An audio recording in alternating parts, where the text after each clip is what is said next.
Magpahinga ka ng mabuti, sabi ng aking anak habang ipinapadala niya ako sa paglalakbay ng aking buhay.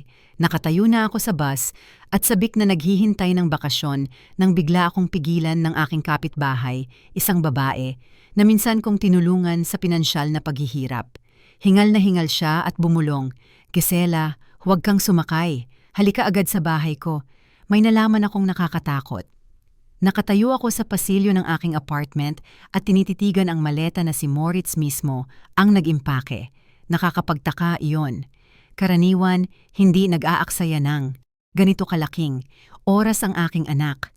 Bihira mag-alala si Moritz sa anumang bagay na hindi nauugnay sa kanyang personal na ginhawa o sa isa sa kanyang mga henyong ideya para sa mabilis na pagyaman. "Aba mama, bakit ka nakatayo dyan?" Masigla ang kanyang boses, halos sobra ang kasiglahan. May bahid ng huwad na tono doon na natutunan kong intindihin noong siya'y nasa eskwelahan pa lamang tuwing tinatago niya ang kanyang report card na may mabababang grado. Aalis ang bus sa 40 minuto. Nakaparada na ang taxi sa labas. Tumingin ako mula sa maleta patungo sa aking anak, 35 taong gulang, isang guwapong lalaki na nakasuot ng mamahaling suit na ako ang nagbayad. Sa nakalipas na 10 taon, 3 beses kong pinondohan ang kanyang mga startup. Una, mayroong kapehan na kinailangang magsara pagkaraan ng 6 na buwan dahil inakala ni Moritz na magbabayad ng sarili ang upa sa sentro ng Munich. Pagkatapos, dumating ang crypto mining farm na nasunog kasama ang electrical system sa garahe at sa huli, ang car wash na kinailangang ibenta dahil sa utang. Ako, si Gisela Kaltner, ay dating punong accountant ng isang malaking planta ng produksyon. Buong buhay ko, nakipag-ugnayan ako sa mga numero, balanse, debit at credit. Ang mga numero ay hindi nagsisinungaling, samantalang ang mga tao ay patuloy na nagsisinungaling.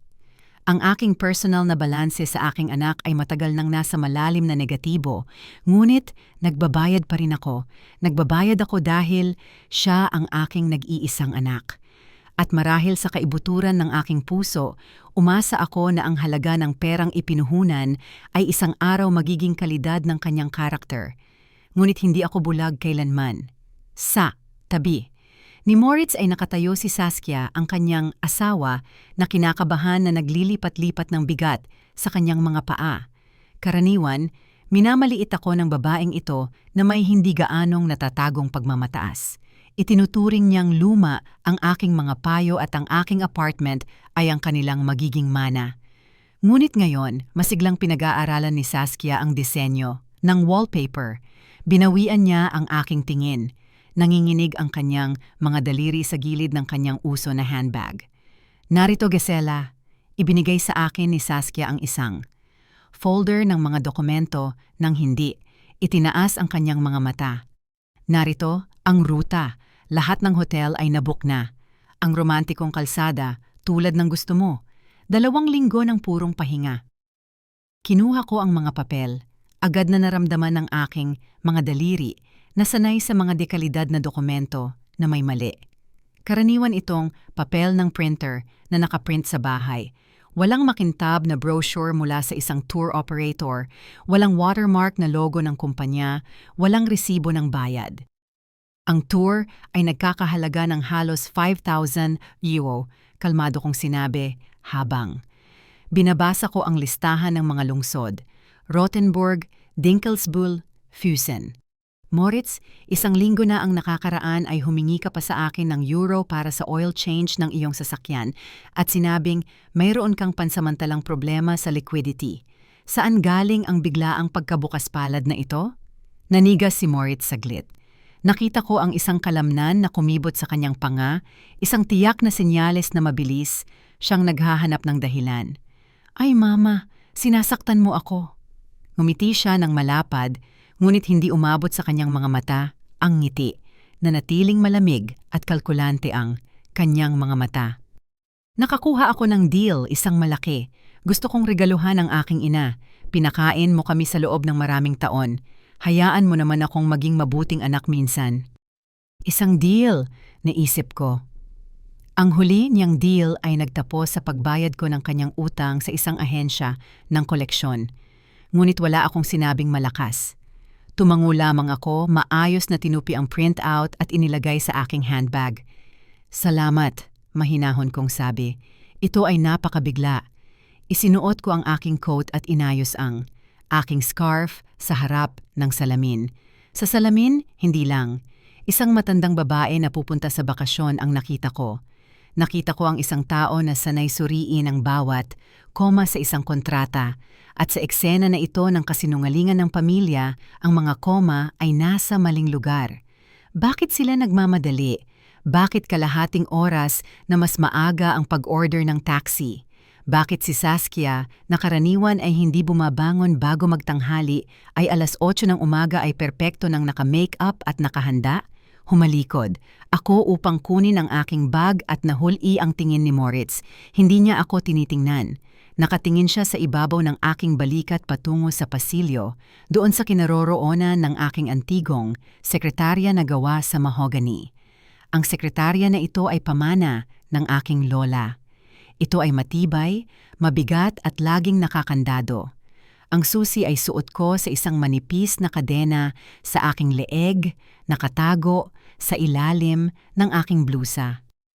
Sa loob ng sekretarya, wala akong inilalagay na pera o alahas. Naroroon ang isang bagay na mas mahalaga kaysa ginto.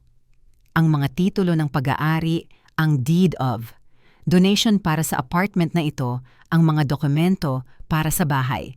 Sa probinsya sa pinakamagandang location, sa Starnberger Sea, at ang pinakamahalaga, ang rehistro ng lupa para sa complex ng commercial na warehouse na aking pinauupahan. Ang mga warehouse na ito ang nagpapakain sa buong pamilya namin at nagpapahintulot kay Moritz na maglaro ng negosyante at kay Saskia na palaging magpalit ng kanyang wardrobe. Ang tingin ng aking anak ay hindi lamang kuryoso, ito ay tulad ng isang mandaragit, nagtatasa. Hindi ganoon ang pagtingin sa muebles ng kanyang ina, ganoon ang pagtingin sa isang safe na ang combination ay malapit na niyang hawakan. Iiwan ko sa inyo ang mga susi ng apartment, sabi ko at pinanood ang kanilang reaksyon. Ang mga bulaklak ay kailangang diligan bawat 2 araw, lalo na ang ficus. Oo, syempre mama, huwag kang mag-alala, mabilis na sagot ni Moritz at sa kanyang boses ay may bahid ng hindi gaanong natatagong ginhawa. Kami na ang bahala sa lahat. Ang pinakamahalaga ay madalas mong patayin ang iyong cellphone. Magpahinga ka sa mga tawag. Sabi nila, mahina ang signal sa bundok. Mahina ang signal, tahimik kong isinulat sa aking isip. Isa pang piraso ng puzzle. Gusto nilang hindi ako maabot. Kinuha ko ang maleta. Ito ay magaan, napakagaan para sa 2 linggong paglalakbay. Kung gayon, sa pangalan ng Diyos, sabi ko, hindi man lang nila ako sinamahan sa sasakyan. Nagpanggap si Moritz na may mahalagang tawag at biglang nagreklamo si Saskia ng sakit ng ulo. Isinara nila ang pinto sa likod ko ng nagmamadali na para bang takot sila na magbago ang aking isip at bumalik. Narinig ko ang pag-click ng kandado. Hindi lang, minsan kundi 2 beses. Lumabas ako ng bahay sa malamig na sikat ng araw sa umaga. Ang taxi ay nakaparada sa bangketa. Ang driver ay naninigarilyo ng kaunti, ngunit hindi siya ang nakakuha ng aking atensyon. Ang aking propesyonal na mata na sinanay sa loob ng maraming taon upang makakita ng mga irregularidad sa mga ulat ay automatikong sinuri ang bakuran. Lahat ay tulad ng dati, ang playground, ang mga bangko, ang mga nakaparadang sasakyan ng mga kapitbahay.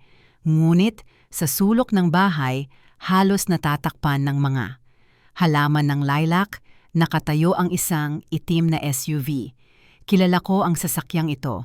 Sa aming lugar, hindi maraming tao ang nagmamaneho ng ganoong kamahal na sasakyan na may plaka mula sa serye ng ahensya ng gobyerno. Ito ang Mercedes G-Class ni Dr. Conrad Breitner, isang pribadong notaryo. May reputasyon siya bilang isang tao na kayang ayusin ang anumang deal kung tama ang presyo. Ang kanyang opisina ay nasa kabilang dulo ng lungsod Ano ang ginagawa ng sasakyan ng isang kahina-hinalang notaryo sa alas 8 ng umaga ng Sabado sa harap ng aking bahay? Huminto. Ang aking puso, ngunit nanatiling kalmado ang aking mukha. Hindi ko pinahintulutan ang sarili kong huminto o magpakita ng pagkalito. Isinulat ko lamang ang katotohanan ito. Tulad ng dati kung ginagawa sa isang kakulangan sa warehouse. Si Moritz, si Saskia, ang kakaibang regalo, ang tingin sa sekretarya, ang pakiusap na patayin ang cellphone.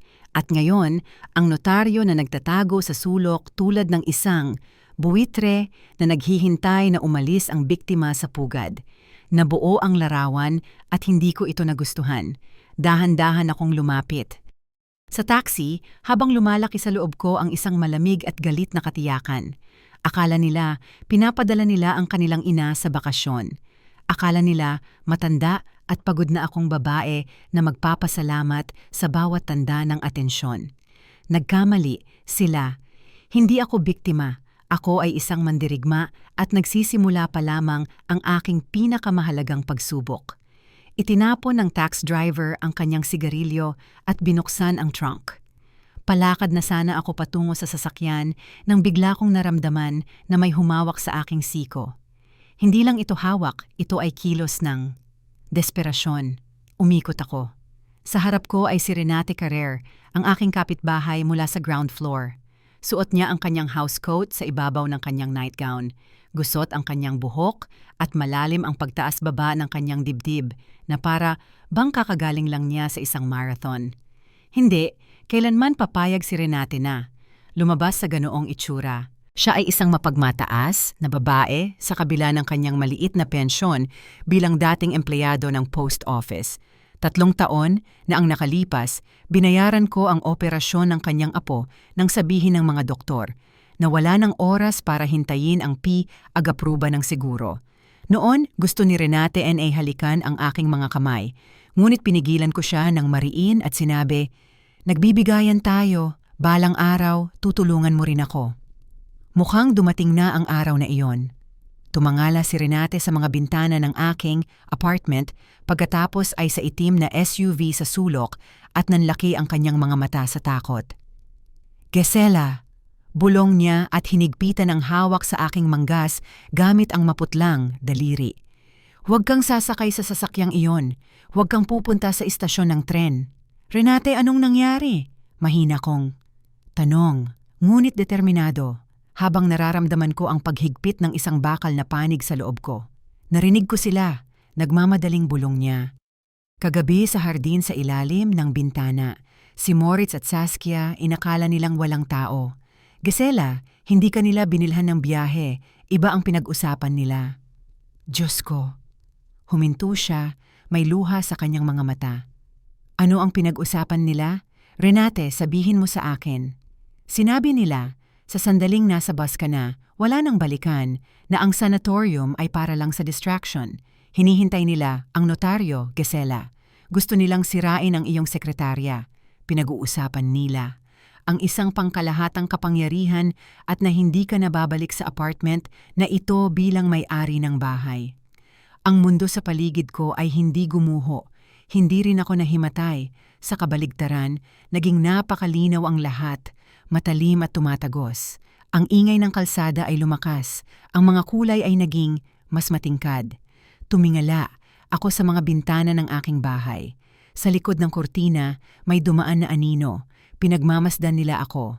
Naghihintay sila na umalis ang taxi. "Bilisan mo," utos ko at ako na ang namuno. Ang aking boses ay tulad ng dati sa mga board meeting. Isang tono na hindi tumatanggap ng pagtutol. "Dadaan tayo sa likuran papunta sa iyo para hindi makita ng driver kung saan ako napunta." Humarap ako sa driver ng taxi na naiinip nang tumatapik sa bubong ng sasakyan. Kinansela ang biyahe, sigaw ko sa kanya at ipinilit sa kanyang kamay ang isang papel de bangko na kinuha ko sa aking bag. "Umuwi ka nang walang sakay." "Pero ang order," simula niya. "Umalis ka!" Sigaw ko sa kanya ng mariin, kaya't agad niyang isinara ang trunk at lumukso sa driver's seat.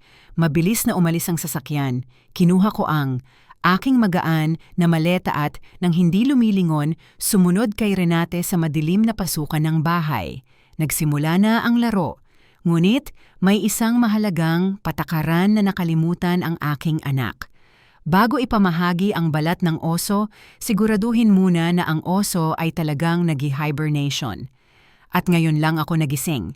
Pumasok kami sa apartment ni Renate at pinutol ng mabigat na pintong metal ang mga ingay ng labas ng mundo. Ang pag-click ng kandado ay tunog ng isang putok. Ang pamilyar na amoy ng valerian, lumang libro at pinatuyong mint ay umakyat sa aking ilong. Sumandal si Renate sa pinto at dahan-dahang dumausdos pababa. Nanginginig pa rin ang kanyang mga kamay. Diyos ko, Gisela, kung hindi ako lumabas. Nabali ang kanyang boses. Hindi ko siya inalo. Ngayon ay hindi oras para sa mga sentimentalidad. Maayos kong inilagay ang maleta sa sulok, inalis ang aking coat at isinabit ito ng maayos sa coat rack na parabang dumating. Ako sa isang business appointment at hindi tumakas mula sa aking sariling bahay. Maghugas ka ng muka, Renate. Sabi ko ng tuyo at magpakulo ng tubig para sa tsaa. Kailangan ko ng mga katotohanan, salita sa salita. Ano mismo ang narinig mo? Pumasok ako sa kusina. Ito ay maliit, masikip, puno ng mga banga ng pagkain. Ang kabaligtaran ng aking sterile, modernong kusina na labis na kinasusuklaman ni Saskia. Umupo ako sa isang dumi sa bintana. Sa likod ng makapal na kurtina, nakita ko ang sulok ng aking pasukan sa bahay. Wala na ang taxi. Ang itim na G-class ng notaryo ay nakatayo pa rin sa sulok tulad ng isang naghihintay na mandaragit. Pumasok si Renate at pinunasan ang kanyang mukha ng tuwalya. Maputla pa rin siya, ngunit ang paghihisterya ay nawala dahil sa aking yelo na katahimikan. Nasa gazebo sila, simula niya at inilagay ang takure sa kalan. Nanginginig ang kanyang mga kamay kaya't nag-ingay ang takip. Kagabi, lumabas ako sa balkonahe para kunin ang mga labada. Tahimik, rinig, lahat. Si Saskia ang pinakamalakas magsalita. Tumawa siya at sinabi, sa wakas umalis na ang matandang dragon. Sapat na ang 2 linggo para maipangalan sa atin ang lahat. Tinitigan ko ang aking mga kamay. Maayos na manicure, walang kahit isang age spot. Mga kamay ng isang babae na nag-aalaga sa kanyang sarili. At si Moritz? Tanong ko. Ano ang sinabi ng aking anak? Ibinaba ni Renate ang kanyang tingin. Sinabi niya, ang mahalaga ay hindi tayo bibiguin ni Breitner sa paggawa ng backdate. Pagbalik ni Mama, hindi na siya ang may-ari ng bahay, kundi isang pasyente na nangangailangan ng pangangalaga. Gisela, pinag-uusapan nila ang tungkol sa isang diagnosis. Sinasabing, mayroon kang demensya, hindi na kontrolado ang iyong katinuan at kailangan mong dalhin agad sa isang saradong institusyon malapit sa Brandenburg pagkatapos ng tour. Hindi na raw babalik ang bus sa lungsod. May pumutol sa loob ko. Ang manipis, di nakikitang sinulid na nag-uugnay sa ina at anak ay humigpit at naputol ng may malalim na tunog. Demensya, pasyente na nangangailangan ng pangangalaga. Hindi lang pera ko ang gusto nila, maiintindihan ko pa iyon, walang hangganan ng kasakiman. Gusto nilang alisin ang aking katinuan, ang aking personalidad. Plano nilang ipawalang bisa ako upang bigyang katwiran ang kanilang pagnanakaw. Ang sarili kong anak na minsan kong tinuruan na niligtas ko sa bawat paghihirap ay handang ilibing ako ng buhay sa isang mental asylum para lang hindi niya kailangang bayaran ang kanyang mga utang. Hindi ako umiyak.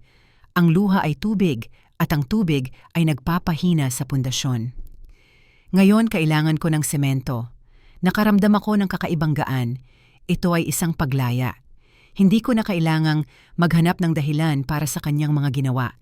Hindi ko na kailangang isipin, nagkamali lang siya. Ang ibig niyang sabihin ay mabuti. Ito ay impluwensya lamang ng kanyang asawa.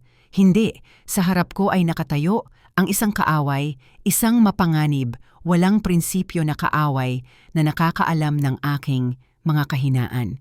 Ngunit nakalimutan niya kung sino ang nagturo sa kanya ng lahat ng kanyang nalalaman. at lubos niyang minamaliit ang aking pinakamahalagang kapital, ang aking utak. Patayin mo ang kalan, Renate, sabi ko. Hindi magkakaroon ng tsaa. Kinuha ko ang aking cellphone, may mensahe na lumitaw sa screen. Mama, nakaupo ka na ba? Mag-text ka pag alis ninyo. Pinunasan ko ang mensahe ng hindi binabasa. Ang aking mga daliri ay rutinang nag-dial ng numero na sa loob ng 20 taon ay kabisado ko na. Stefan Grober ang tagapamahala ng aking warehouse complex. Isang tao na luma ang estilo, dating opisyal ng Bundeswehr, na naglingkod sa akin hindi dahil sa takot, kundi dahil sa malalim na katapatan. Magkasama naming hinarap ang ligaw na taon ng 90s sa pamamagitan ng mga krisis at alon ng pagkalugi. Matagal itong tumunog, hindi ito tipikal para kay Stefan. Karaniwan, sumasagot siya pagkatapos ng ikalawang ring. Sa wakas, nakakonekta ang tawag. Gisela Reinhard? Malabong. Tunog ng boses. Ni Stefan halos pabulong. Sa background, narinig ko ang ingay, ang pagkaluskos ng mga folder, malakas na boses. Magandang araw, Stefan, sabi ko sa aking formal na tono. Kalmado, malalim at walang anumang pagkataranta. Hindi ako makakapagtagal. May isang tanong lang ako sa iyo. Tingnan mo ang visitor's book at ang ledger. Lumitaw ba si Moritz sa opisina ngayon?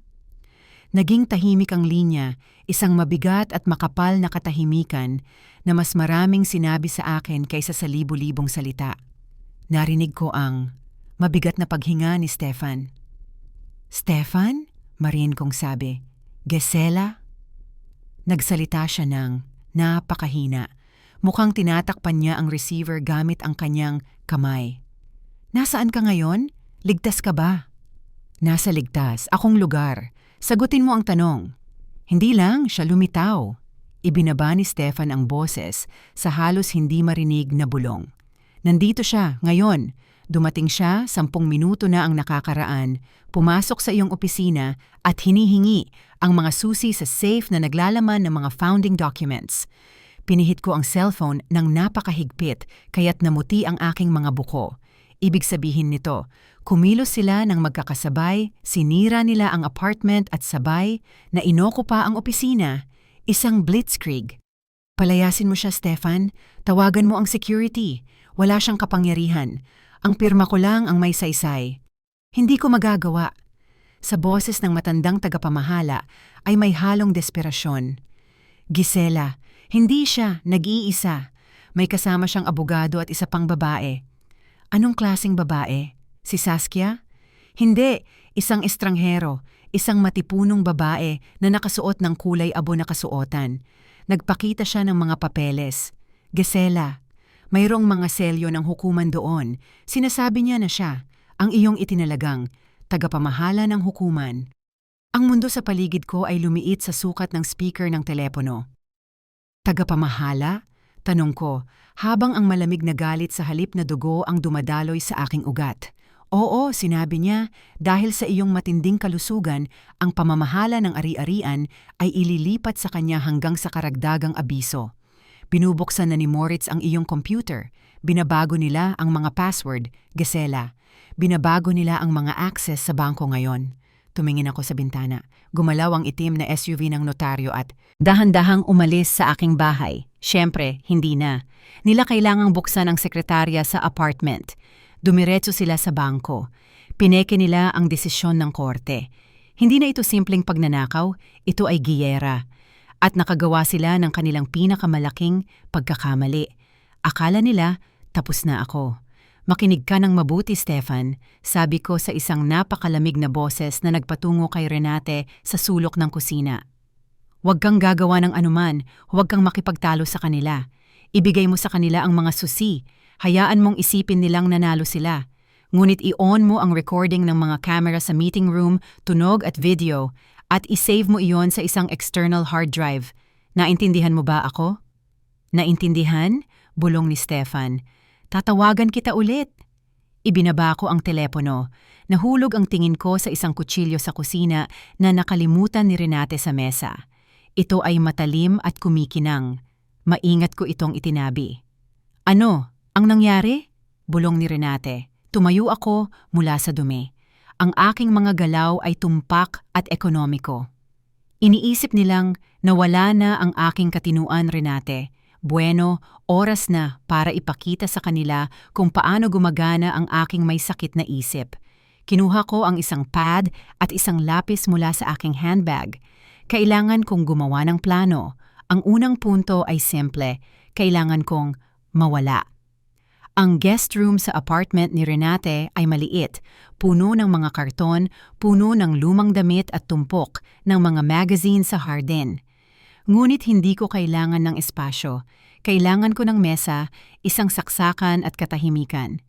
Nilinis ko ang isang lumang sekretarya sa pamamagitan ng pagtabi ng isang tumpok ng maalikabok na libro. Kinuha ko ang aking laptop mula sa maleta, ang aking lumang ngunit maaasahang ThinkPad na itinuring ni Moritz na basura at hindi man lang inisip na kunin sa akin. Iyon ang kanyang unang pagkakamali. Sa lumang device na ito, nakalagay ang lahat ng electronic keys, database backups, at ang pinakamahalaga, ang access sa aking personal na cloud storage na ang pagkakaroon ay hindi man lang alam ng aking anak. Nagbukas ako ng bagong dokumento. Rutinang dumapo ang aking mga daliri sa keyboard. Hindi ako nagsulat ng sulat. Hindi ako nagsulat ng reklamo. Gumawa ako ng isang legal na dokumento. Isang pagpapawalang bisa ng lahat ng kapangyarihan. Sabi ng karanasan ko bilang punong accountant, ang papel ay isang kalasag, ngunit ang isang maayos na nabuong papel ay isang espada. Nag-type ako ng mabilis at binalangkas ang bawat pangungusap ng may surgical precision. Binawi ko ang lahat ng kapangyarihan na inisyu sa pangalan ni Moritz Kaltner at Saskia Kaltner na may bisa sa nakaraang 10 taon hanggang ngayon. Alam kung sa legal na paraan, halos hindi ka makakabawi ng retroactively, ngunit nagdagdag ako ng punto tungkol sa pandaraya at mapanlinlang na gawain na nagbigay sa akin ng batayan upang hamunin ang lahat ng transaksyon na kanilang ginawa sa panahong iyon. Pagkatapos ay binuksan ko ang aking banking app, hindi yung sa bangko kung saan dumadaloy ang aking pensyon at kung saan malamang na nablock na ni Moritz sa pamamagitan ng kanyang tagapangalaga.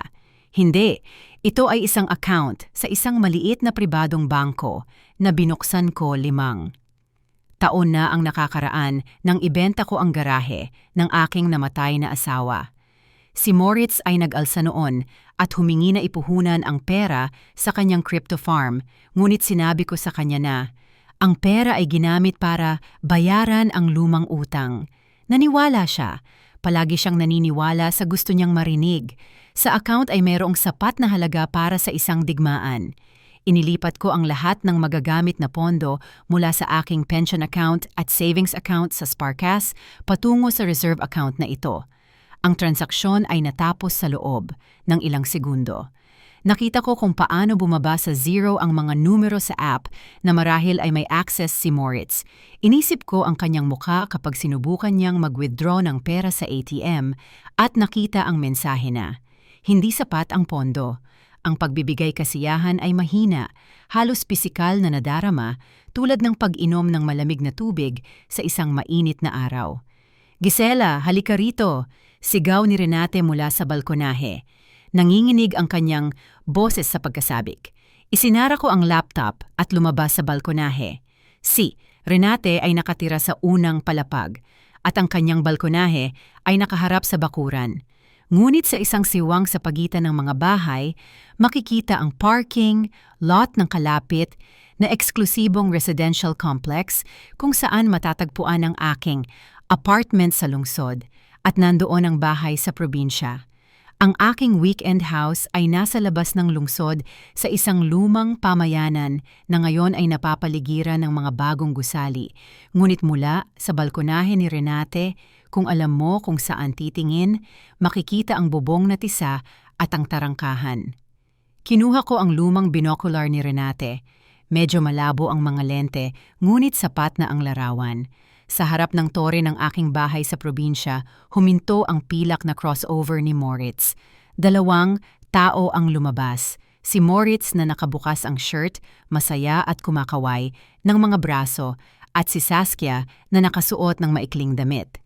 Pangtag-init na mas angkop sa beach kaysa sa isang lungsod sa Oktubre. Tumawa sila.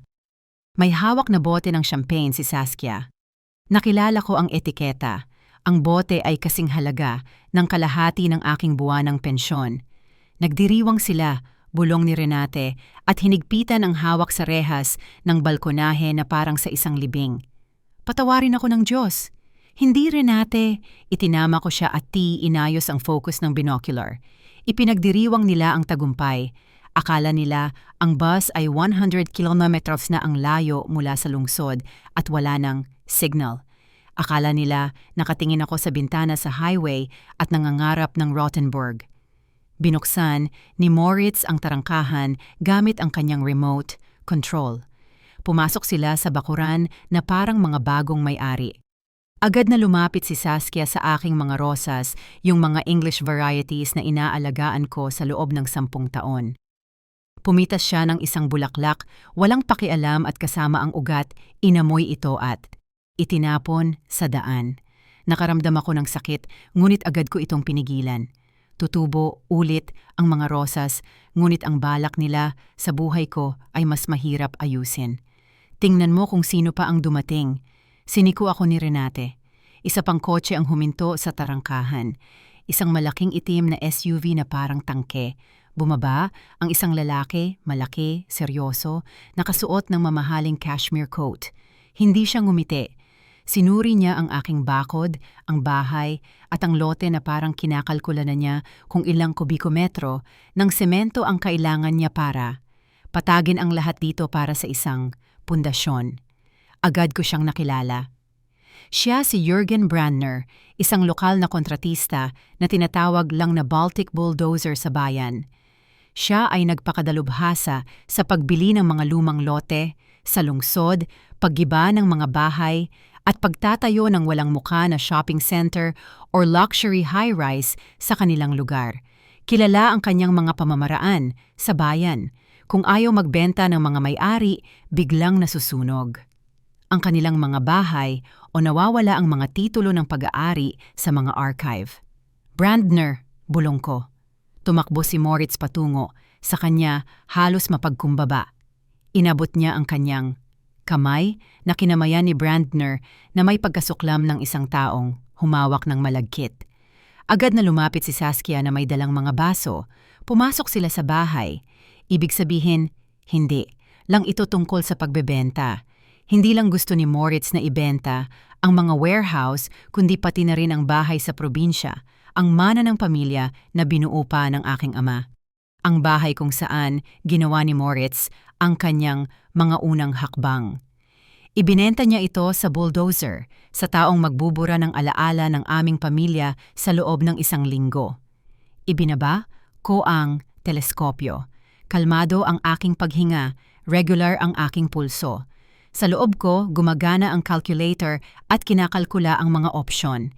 Si Brandner ay hindi nakikialam sa mga problemadong ari-arian. Kailangan niya ng malinis na transaksyon upang maibenta ang lupa sa pinakamataas na tubo sa ibang pagkakataon. Kung nandito siya, nakumbinsi siya ni Moritz na hindi ako problema na. Hawak niya ang mga dokumento at na ang matandang baliw ay ligtas na na-neutralize. Renate, sabi ko at bumalik sa kwarto. Kailangan ko ang telepono mo. Hindi ako maaaring tumawag mula sa akin. Maaari nilang masubaybayan ang signal. Siyempre kunin mo. Inabot niya sa akin ang isang lumang dial phone. Dinial ko ang numero ni Stefan. Agad siyang sumagot na parang naghihintay lang. Stefan, nasa bahay ka sa probinsya kasama si Brandner. Kasama si Brandner? Sa boses ng tagapamahala ay may bahid ng tunay na pagkataranta. Gisela kung kasama, si Brandner, gusto. Rin nilang gibain ang mga bodega. Matagal na niyang pinagnanasaan ang ating lugar. Alam ko, makinig ka. Gusto kong gawin mo ang isang bagay. Sa aking opisina, sa pinakababang drawer ng desk, may isang folder na may label na Archive 2010. Doon ay may mga lumang plano ng mga tubo. Sa ilalim nito, may isang plano ng mga daloy ng tubig sa ilalim ng lupa. Makikita mo ba yon? Naalala ko iyan. Hanapin mo ang pahina kung saan nakaguhit ang municipal sewer collector na direktang dumadaloy sa ilalim ng ikatlong bodega. Pero wala na riyan. Ang collector ay inalis. Nasa serbisyo at semento na ang nakabalot dito noong 70s. Hindi, alam ni Brandner iyon. Putol ko sa kanya. Ngunit alam niya na hindi ka maaaring magtayo sa ibabaw ng isang aktibong collector. Iyon ay isang protektadong zone. Kung makita niya ang planong ito, maiintindihan niya na imposible ang pagtatayo ng isang shopping mall doon. Gusto mo bang ipasok ko sa kanya ang planong ito? Hindi, gusto kong ilagay mo ang folder na ito ng aksidente sa mesa sa meeting room kapag dumating sila para pirmahan ang mga papeles. Kailangan itong nakalagay sa pinakapansin-pansin na lugar. Maglagay ka ng tala para sa prosekusyon. Sa itaas na may nakasulat na urgent. Narinig ko ang pagngiti ni Stefan. Naintindihan? Gagawin. At isa pa, Stefan, hanapin mo sa akin ang contact ng journalist na nagsulat tungkol sa mga niloko na bumibili ng bahay ni Brandner noong nakaraang taon. Sa tingin ko, ang pangalan niya ay Schultz. Mahahanap ko. Gisela, sigurado ka bang magagawa mo ito? Maraming tao iyan at ikaw ay nag-iisa. Tiningnan ko ang aking sarili sa itim na screen ng nakapatay na television. Gray na buhok, mahigpit na nakatali, isang matigas na kulubot sa paligid ng bibig. Hindi ako nag-iisa, Stefan. Kasama kita. Kasama ko si Renate at meron akong isang bagay na wala sila. Ano yon? Ang katotohanan, sagot ko at ibinaba ang telepono. Iyon ang unang hakbang sa paglalaro ng chess, ngunit ang pawn na ito ang nagbigay daan sa reyna. Si Brandner ay isang mandaragit, ngunit siya ay isang maingat na mandaragit. Sa sandaling amuyin niya ang baho ng bulok sa mga dokumento, si Moritz mismo ang kanyang pupunit-punutin nang walang tulong ko. Kailangan ko lang itulak ng kaunti ang sitwasyon. Bumalik ako sa laptop. Sa screen, kumikislap ang cursor sa dokumento tungkol sa pagpapawalang bisa ng kapangyarihan. Nagdagdag ako ng isa, pangtalata. Ipadala ang kopya sa City Prosecutor's Office at sa Notary Public's Chamber. I-print, pirmahan, ipadala sa pamamagitan ng courier. Tumingin ako sa orasan. 2:00 pa lang ng hapon. Dapat ay dumadaan na ang aking bus sa Rothenburg. Si Moritz at Saskia ay umiinom ng champagne sa aking beranda at ako ay nakaupo sa isang apartment ng estranghero at naghahanda ng isang sorpresa para sa kanila na hindi nila malilimutan sa buong buhay nila. Ang laro ay nasa gitnang bahagi na. Nag-vibrate ang aking cellphone sa mesa at gumulo ang katahimikan. Isang mabilis na tingin sa display. Isang mensahe mula kay Moritz. Sana komportable ang bus. Mama, pwedeng ihiga ang mga upuan, patayin ang cellphone at mag-relax ka. Karapat-dapat ka rito. Kiss. Ngumiti ako. Karapat-dapat ka rito. Napakironiya. Hindi niya man lang nahulaan kung gaano siya tama. Karapat-dapat nga akong magpahinga. Pahinga mula sa kanyang mga kasinungalingan, mula sa kanyang pagiging parasito, mula sa walang hanggang takot sa kanyang kinabukasan. Ngunit ang kapahingahang ito ay ibibigay ko sa aking sarili at ito ay magiging ibang-iba sa pinlano ng aking anak. Hindi ako nakaupo sa malambot na upuan ng isang tourist bus, kundi sa isang matigas na silya sa silid-basa ng City Archive. Sa paligid ko, amoy alikabok at lumang papel, isang amoy na laging nagpapakalma sa akin. Dito may kaayusan. Bawat dokumento ay may lugar, numero, kasaysayan, at ang kasaysayang ito ay hindi. Maaaring baguhin ayon sa gusto. Mabilis. Akong nag-type ng sagot. Nasisiyahan ako sa oras, anak. Lumalala ang signal. Makikipag-ugnayan ako sa lalong madaling panahon. Pinindot ko ang send at agad na pinatay ang cellphone. Hayaan siyang maniwala na ako ang masunuring matandang babae na masunuring. Sumusunod sa kanyang mga tagubilin. Kung mas kalmado siya, mas marami siyang pagkakamaling gagawin. Ginang Reinhard, ang tagapamahala ng archive, si Ginang Siebert, isang babaeng kasing edad ko na may salamin sa leeg, ay lumapit sa akin. Kilala namin ang isa't isa sa loob ng 20 taon mula pa noong panahon ko sa pabrika. Nakita ko ang folder mo. Kinailangan naming maghukay ng malalim. Nakalista, ito sa long-term archive. Inilagay niya sa harap ko ang isang mabigat na folder na may dilaw na tape. Warehouse Complex No. 4, Primary Documentation 1998. Maraming salamat, Margarete. Niligtas mo ako. Ay, wala iyon, sabi niya. Anong nangyayari sa iyo? Mukha kang pupunta sa giyera. Halos, Margarete, halos. Kailangan ko ng certified copy ng Deed of Privatization at ng floor plan. Agad. Habang gumagawa si Margarete ng mga kopya, binuklat ko ang mga pahina. Naroon ito ang abiso. Naroon ang aking pirma, malinaw at sigurado. Naroon ang mga selyo, walang mga co-owner, walang bahagi. Sariling pag-aari. Si Moritz ay maaaring magpekpeke ng maraming kapangyarihan hanggat gusto niya, ngunit ang orihinal ay palaging mas malakas kaysa sa kopya, lalo na sa korte.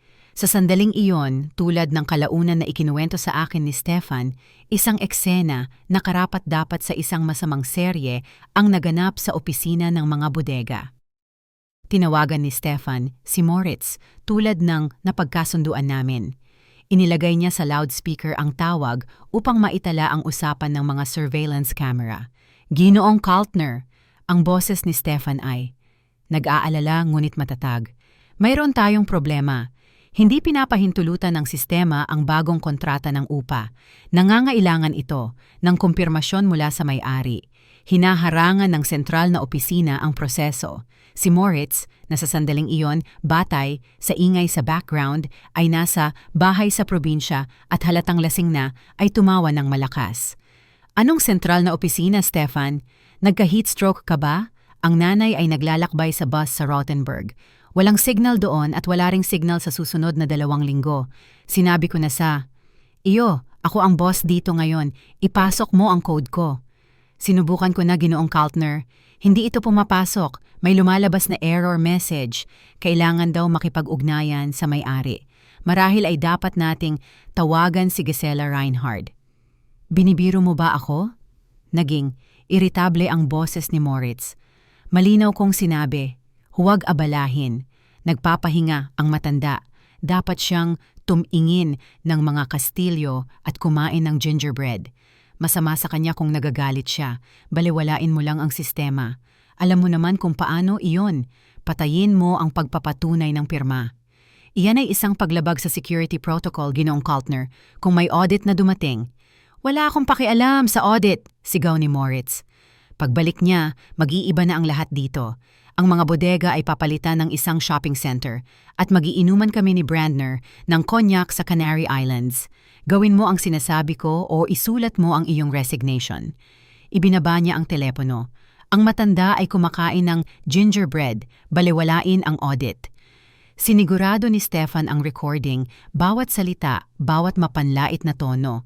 Hindi lang ito kawalang galang, ito ay ebidensya ng sadyang pag-angkin ng autoridad at pamimilit sa mga tauhan. Umalis ako sa archive na may mga certified copies sa aking bag. Ang araw ay lumubog na sa abot-tanaw at binabalutan ng lungsod ng mapanganib na pulang kulay. Ang susunod na item sa aking listahan ay isang pulong sa abogado na inirekomenda ni Renate sa akin. Ngunit bago iyon, kailangan ko munang suriin ang isang detalye. Ipinadala sa akin ni Stefan ang isang larawan ng business card ng babaeng iyon, ang tagapangalaga na kasama ni Moritz. Margarete Siebert, Legal Services, Guardianship and Trusteeship. Ang pangalan ay malabo na pamilyar, Siebert. Saan ko nga ba narinig ang pangalan na ito dati? Pumasok ako sa isang internet cafe, umupo sa isang sulok ng mesa at inilagay ang pangalan sa search engine. Ang mga unang resulta ay standard, isang website para sa legal na payo, mga review, kahina-hinalang masigasig at lahat ay pareho ang disenyo. Ngunit nagpatuloy ako sa ikalawang pahina ng mga resulta. Nang paghahanap at doon, ako tinamaan na parang suntok. Isang artikulo sa lokal na pahayagan 5 taon na ang nakakaraan. Iskandalo sa organisasyong, kawanggawa na Lichtblick. Ang accountant ay inakusahan ng paglustay ng pondo. Binuksan ko ang artikulo. Sa larawan, kahit malabo, siya nga iyon, si Margarete Siebert. Pero noon, brunette siya at ibang apelido ang gamit. Naalala ko, Diyos ko, paano ko nakalimutan niyon? Margarete Pezolt. Nagtrabaho siya sa amin sa accounting department ng pabrika noong unang bahagi ng 2000s. Isang tahimik, kulay abong, mouse na laging nagrereklamo tungkol sa kanyang mababang sahod at sa kanyang may sakit na asawa. Nahuli ko siya na minanipula ang mga listahan para sa pagbibigay ng work, clothes. Maliit ang mga halaga, ngunit regular. Hindi ako nagsampa ng kaso noon. Naawa ako, pinatalsik ko siya sa mutual agreement, ngunit may blocking notice, walang rekomendasyon at walang karapatan na muling humawak ng posisyon na may responsibilidad sa material. Ibig sabihin, pinalitan niya ang kanyang pangalan, kinulayan ang kanyang buhok at tinawag ang sarili na espesyalista sa guardianship law. Nakita. Siya ni Moritz o siya ang nakakita kay Moritz. Dalawang bigo, dalawang manloloko na inakala nilang nakakita sila ng perpektong biktima. Kilala niya ako. Naaalala niya kung sino ang nagpatalsik sa kanya. At ngayon, hindi lang ito trabaho para sa pera, ito ay personal na paghihiganti. Tinulungan niya ang aking anak na ideklarang hindi ako karapat-dapat at nasiyahan siya sa bawat sandali. Hindi ako nakaramdam ng takot, kundi pagkasuklam na para bang natapakan ako sa putik. Ngunit kasabay nito ay dumating ang pagkaunawa, mayroon akong alas. Kung ang isang tagapangalaga ay may kriminal, na record at ang artikulo ay nagpapahiwatig ng probation, kung gayon, sa ilalim ng batas, hindi siya maaaring kumilos bilang isang tagapangalaga.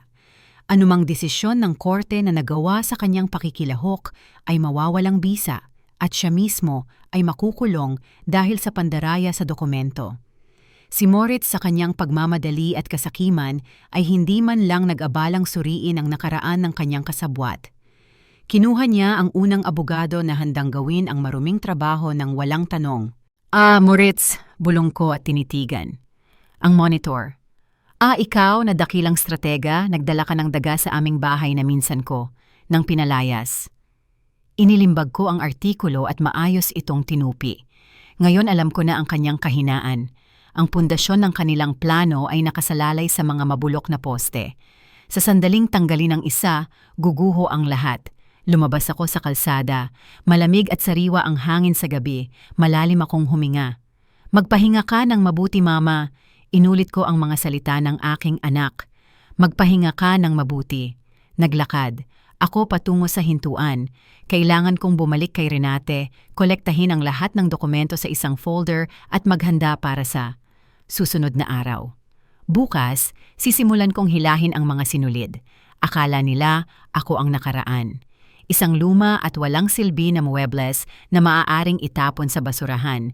Ngunit nakalimutan nila na ang mga antigong bagay ay minsan mas mahalaga kaysa sa lahat ng modernong basura at mas matibay.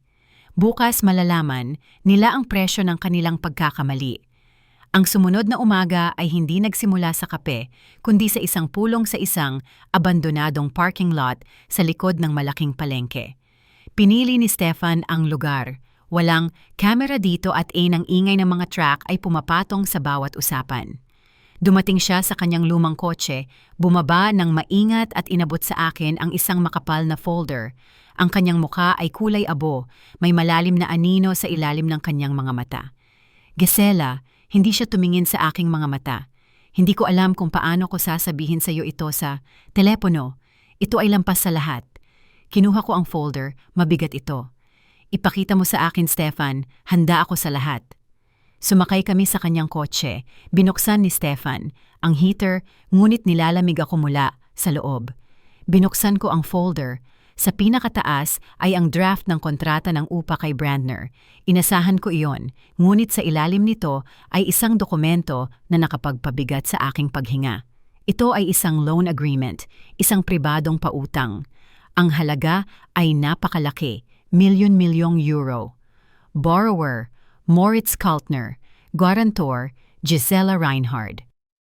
Ang aking pirma ay bastos na pinanday gamit ang nanginginig na kamay, ngunit totoo ang selyo. Mukhang nakuha nga niya ang aking official stamp, ngunit hindi ang halaga ang pinakamasama. Ang pinakamasama, ay nakasulat sa column para sa mga collateral, ang lupain at ang bahay sa address, ang aking bahay sa probinsya, ang warehouse complex, Building A, B, C, ang aking mga warehouse. Hindi lang yan, mahina sabi ni Stefan nang makita niya akong nanigas. Baligtarin mo ang pahina. Binaliktad ko ang pahina at sa isang segundo ay tila gumuho ang mundo. Ito ay kopya ng isang sertipiko ng kamatayan. Pangalan, Gisela Reinhard. Petsa ng pagkamatay, Oktubre 12. Bukas iyon. Sanhi ng kamatayan, matinding atake sa puso. Tinitigan ko ang aking pangalan, nakalimbag sa isang funeral frame sa petsa ng bukas. Saan mo nakuha ito? Kakaiba, ang tunog ng aking boses, parang mechanical. Nakita ko ito sa basurahan ng kanyang computer, sagot ni Stefan. Inscan niya ang draft. Mukhang si Ginang Siebert ang naghanda ng dokumento. Plano nila, Gisela, plano nilang i-backdate ang iyong pagkamatay sa sandaling umalis ka upang maiwasan ang buwis sa pamana para sa bahay, sa probinsya at agad na kunin ang mana. At sa huli, kung sakaling bumalik ka, hindi ko alam, marahil umaasa, silang magkaroon ka talaga ng atake sa puso kung malalaman mo ito. Isinara ko ang folder ng dahan-dahan, maingat. Ibig sabihin, tama ako. Hindi lang kasakiman, hindi lang kagustuhan para sa isang magandang buhay. Hindi lang ako ninanakawan ng aking anak, kundi inililibing na rin niya ako. Sa legal na paraan, dapat akong mamatay bukas. Nakahanda na niya ang papel. Nakapag-ayos na siya sa ideya. Para sa kanya, patay na ako, isang nakakainis. Nabalakid na kailangang burahin mula sa mga dokumento para makuha ang pera. May nag-click sa loob ko at tumahimik. Ang huling munting kislap ng awa ng ina na marahil ay nag-aapoy pa rin sa kaibuturan ng aking kaluluwa ay namatay. Ang natira lamang ay isang malamig na itim na kawalan at sa kawalang ito ay kumikinang na parang talim ng bakal ang isang kaisipan. Wasakin. Hindi ko siya kaaawaan. Hindi ko siya papagalingin. Huli na para pagalingin. Ngayon, hahatulan ko siya. Sino ang nagpautang? Tanong ko at tumingin sa kasunduan sa pautang. Nakasulat, doon si Wolfgang Wöhler, sagot ni Stefan. Pero alam mo naman kung sino ang nasa likod niyan. Alam ko. Si Wöhler ay isang pabalat lamang. Sa likod niya ay isang grupo na pag-aari ang kalahati ng mga pawnshop at maliliit na kumpanya ng pautang sa lungsod. Mga mastermind, seryosong tao na hindi dumadaan sa korte. Iba ang paraan nila ng paglutas ng mga problema. Nangutang si Moritz sa mga loan shark, milyon-milyon laban sa isang collateral na hindi kanya at sa kondisyon ng pagkamatay ng isang ina na buhay na buhay. Siya ay isang idiot, walang emosyon kong, sabi. Siya ay isang clinical na idiot. Akala niya kayang lokohin sila tulad ng pagloko niya sa akin. Akala niya mabilis na bibilhin ni Brandner ang lupain at mababayaran niya ang mga utang na may interes, paliwanag ni Stefan. Ngunit nag-aalangan si Brandner, sinusuri ang mga dokumento at umiikot ang orasan ni Wöhler. Ang mga interes doon, nakikita mo naman. Tiningnan ko ang rate ng interes, 5% bawat linggo. Kung malate, 10% bawat araw. Kung umatras si Brandner sa deal, maiiwan si Moritz na mag-isa sa isang utang na lumalaki ng geometric at sa mga nagpapautang na hindi, tumatanggap ng mga dahilan tungkol sa isang ina sa buwas. Salamat, Stefan. Kinamayan ko siya. Mas marami kang ginawa kaysa sa dapat mong gawin. Ngayon, umalis ka na, magbakasyon. Bukas hindi ka dapat nasa warehouse. At kayo? Mananatili ako. May mahalaga akong araw bukas, ang araw ng aking pagkamatay. Mapait, akong ngumiti. Kailangan kong gampanan ang papel. Bumaba ako ng sasakyan. Iginulo ng hangin ang laylayan ng aking coat. Hindi ko naramdaman na matanda ako, kundi isang general bago ang isang mapagpasyang labanan. Nagbago. Ang plano, simpleng bawiin ang kanyang sarili. Kulang na iyon. Hindi sapat ang simpleng pagpaparusa. Kailangan kong hayaan siyang mahulog sa hukay na kanyang hinukay para sa akin. Hindi ko siya itutulak. Hilahin ko lang ang kamay na kanyang pinanghahawakan. Kinuha ko ang cellphone ni Renate at hinanap ang isang numero sa direktoryo na inakala kong hindi ko na kailangang gamitin. Ngunit ang buhay ay nagdidikta ng sarili nitong mga patakaran. Ito ang numero ng front desk ng isang napaka-influential na tao na dating may koneksyon sa mga mastermind na iyon, ngunit ngayon ay legal at kinikilala bilang isang respetadong negosyante. Nakilala namin ang isa't isa sa profesional na paraan. Pinahahalagahan niya ako para sa aking katapatan at profesionalismo. "Magandang araw," sabi ko sa sekretarya. "Sabihin niyo kay Victor na tumawag si Gisela Reinhard. Sabihin niyo sa kanya, may impormasyon ako tungkol sa isang collateral na sinisikap na ibenta sa kanya. Sabihin niyo sa kanya, may depekto ang paninda."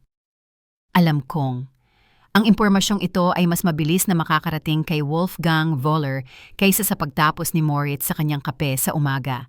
Ayaw ng mga loan shark na niloloko sila, lalo na kung ang collateral ay gawa-gawa lang at ang guarantor ay isang patay na kaluluwa na nasa mabuting kalusugan. Gusto ni Moritz na maglaro ng laro ng mga malalaki. Bueno, maligayang pagdating sa mundo ng mga matatanda, anak ko. Dito, hindi mo binabayaran ang mga pagkakamali gamit ang pensyon ni mama. Dito, binabayaran mo ito gamit ang dugo. Umikot ako at umalis sa parking lot. Matatag ang aking lakad, diretso ang aking likod. Hindi ako lumingon. Ang nakaraan ay naiwan sa likod ko sa folder na iyon na may pekeng sertipiko ng kamatayan. Sa harap ko ay ang hinaharap at ang hinaharap na ito ay akin. Tahimik ang apartment ni Renate, ngunit sa loob ko isang bagyo ang nagaganap, isang malamig, kalkuladong bagyo. Nakaupo ako sa harap ng laptop kung saan nakikita ang live feed ng surveillance camera na naka-install sa beranda ng aking bahay sa probinsya. Ipinakabit ko ang camera na ito. 3 taon na ang nakakaraan nang nanakaw ang lawnmower ng kapitbahay. Alam ito ni Moritz, ngunit tulad ng dati, nakalimutan niya o inakala niyang sira na ito tulad ng lahat ng bagay na hindi niya agarang mapakinabangan. Sa screen, nakita ko sila. Nakaupo si Moritz at Saskia sa isang mesa na puno ng mga papeles. Sa tabi nito ay isang bukas na bote ng konyak. Mukha silang kinakabahan, ngunit kontento. Masiglang nagsasalita si Moritz at iwinawagayway ang isang ballpen. Oras na para sa huling pagsubok. Alam kong hindi niya ito papasa. Alam ko ito ng kasiguraduhan tulad ng resulta ng dalawa. Ngunit hindi ko kailangan ng ebidensya para sa korte, hindi para sa pulisya, kundi para sa aking sarili. Upang sa sandaling matapos ang lahat, hindi ko man lang pagsisisihan ang aking ginawa sa loob ng 1 segundo. Binuksan ko ang isang audio recording sa cellphone, ingay sa istasyon ng tren, bulungan ng mga tao, anunsyo sa istasyon, tunog ng mga gulong ng maleta. Idinikit ko ang telepono sa aking bibig, huminga ng malalim at dinial ang numero ng aking anak. Matagal itong tumunog. Sa wakas, sumagot. Siya. Oo? Iritable ang kanyang boses, naiinip. Moritz! Hayaan kong manginig ang aking boses. Moritz, anak ko! Mama! Halatang, nagulat siya. Bakit ka tumatawag? Sinabi ko na sa'yo, busy ako. May meeting ako.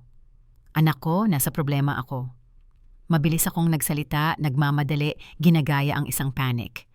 Ako ay bumaba sa isang stop sa Ulm para bumili ng tubig at umalis ang bus. Umalis ito nang wala ako. Ang bag ko ay nasa loob pa. Ang cellphone ko ay nasa bag, ngunit ang aking pitaka, ang mga papeles, ang aking mga gamot, lahat ay wala. Huminto ako upang maunawaan niya ang sitwasyon. Isang ina, isang matandang babae, mag-isa sa isang dayuhang lungsod, walang pera at gamot sa kalsada. Aba, nanay ka nga. Walang. Takot sa kanyang boses, tanging pagkabagot. Paano? Mo naman na-miss ang bus. Bata ka ba? Moritz, takot ako. Dumidilim na rito. Nasa istasyon ako ng tren. Wala akong sentimo. Pakitransferan mo ako ng 500 euro. Kukuha ako ng silid o bibili ng tiket pabalik. Pakiusap, anak ko, hindi. Ako maayos. Sumasakit ang aking puso. Pinanood ko ang screen. Umirap si Moritz. Tinakpan niya ang receiver gamit ang kanyang kamay at sinabi kay Saskia ang isang bagay. Ngumisi si Saskia at kumaway na para bang nagtataboy ng nakakainis na langaw. Mama, makinig ka! Naging matigas, businesslike ang kanyang boses. Hindi ko magagawa ngayon. Zero ako sa card. Nasa sirkulasyon ang lahat ng pera. Alam mo yan? Nakasalalay ang deal of the century. 500 diabyo. Pakiusap ko kay Moritz. Maliit na halaga lang iyan para sa iyo ngayon. Giniginaw ako. Wala akong 500 diabyo. Sigaw niya sa akin. At wala akong oras para alagaan ka. Pumunta ka sa pulisya, ipahanap mo ang iyong bus. O manatil ika sa istasyon ng tren hanggang bukas, walang mangyayari sa iyo. Hindi ka naman gawa sa asukal, hindi ka matutunaw. Pero anak ko, tama na ngayon. Mama, huwag mo akong gambalain sa iyong mga problema. Kasalanan mo rin. Alam mo na kung paano ka mag-isa. Ibinaba niya ang telepono, naging tahimik sa linya. Dahan-dahan kong ibinaba ang telepono at pinatay ang recording ng ingay sa istasyon ng tren. Sa screen ng laptop, nakita ko kung paano itinapon ni Moritz ang cellphone sa mesa at tumawa ng malakas. Nagbuhos siya ng konyak. Anong nangyari? Tanong ni Saskia. At tamad na bumangon, napakahusay ng tunog ng kamera. Ay, nabaliw na ang matanda, bulong ni Moritz at sumipsip. Na-miss ang bus, gusto ng pera. Gusto niya ng 500 euro. Oo, sigurado. Hindi ako tanga. At ano ang sinabi mo? Sinabi ko na matulog siya sa istasyon ng tren tulad ng isang pulubi. Tumawa siya ng malakas, nasiyahan sa kanyang biro. Isipin mo, naguhulog kami ng milyon-milyon dito at siya ay nagmamakaawa para sa maliit na pera. Well, mabuti iyan para sa disiplina. Dapat siyang masanay sa kanyang bagong buhay. Malapit na siyang maging masaya sa 500. Lo. Kumikig si Saskia. Malupit ka, Moritz. Gusto ko yan. Hindi ako malupit. Ako ay praktikal. Tapos na ang kanyang oras. Ngayon ang aming oras. Tinitigan ko sila. Ang aking anak na binuhat ko sa aking mga braso noong siya ay may sakit na binilhan ko ng pinakamagandang laruan at ipinagkait ko ang lahat sa aking sarili na inilabas ko sa mga utang sa pamamagitan ng pagbebenta ng aking alahas ng pamilya. Ipinagpalit niya ako sa istasyon ng tren upang mamatay. Virtual, ngunit para sa kanya, ito ay katotohanan. Naniwala siyang nasa panganib ako at ang kanyang reaksyon ay pagtawa at kawalang bahala. Ang pagsubok ay naipasa, ang resulta ay negatibo, ang pasyente ay walang pag-asa. I-save ko ang recording ng pag-uusap at ang video file ng camera. Ngayon ay kumpleto na ang aking pakete. Ang moral na profile ng mapagmahal na anak ay naidokumento ng may pinakamahusay na kalidad. Oras na para ipitin ang bitag. Kumuha ako ng isa pang cellphone mula sa aking handbag. Isang simpleng aparato na may bagong SIM card, walang mga bakas na hahantong sa akin. Dinial ko ang numero na nakita ko sa internet. Ito ay ang hotline ng organisasyong pinansyal na nagbibigay ng pautang laban sa mga security ng ari-arian, ngunit alam kong ang tawag ay ididirekta sa security service sa mga tao ni Wöhler. Nakikinig ako, sagot ng isang matinis na boses ng lalaki. Meron akong impormasyon para sa management, sabi ko, at binago ang aking boses sa isang mas malalim, mas magaspang na tono. Ito ay tungkol sa nagpapautang na si Moritz Kaltner at ang kanyang mga collateral. Sino ito? Isang well-meaning observer. Sinasadya kayong lokohin ng inyong kliyente. Ang mga dokumento para sa mga collateral ay peke. Ang may-ari ay buhay na buhay at nasa lungsod. Higit pa rito. Ang ari-arian ay inilagay sa ilalim ng arrest ng prosekusyon isang oras na ang nakakaraan. Kung ilalabas nyo ang pera, hinding-hindi nyo na ito makikita. Saan mo nakuha ang impormasyong iyan? Naging tensyonado ang boses. Suriin nyo ang rehistro ng mga notarial act, ang kapangyarihan ay binawi kahapon. Ang sertipiko ng kamatayan ay peke. Niloloko kayo na parang mga bata. Ibinaba ko ang telepono, inalis ang SIM card at sinira ito sa gitna. Alam ko kung paano gumagana ang mga taong ito. Hindi nila kailangan ng korte, hindi nila kailangan ng mahabang proseso. Kailangan nila ang kanilang pera at collateral. At kung malalaman nilang sinubukan silang dayain gamit ang mga pekeng dokumento, ang kanilang reaksyon ay agad. Gusto ni Moritz na maglaro ng apoy. Well, nakalimutan niyang hindi.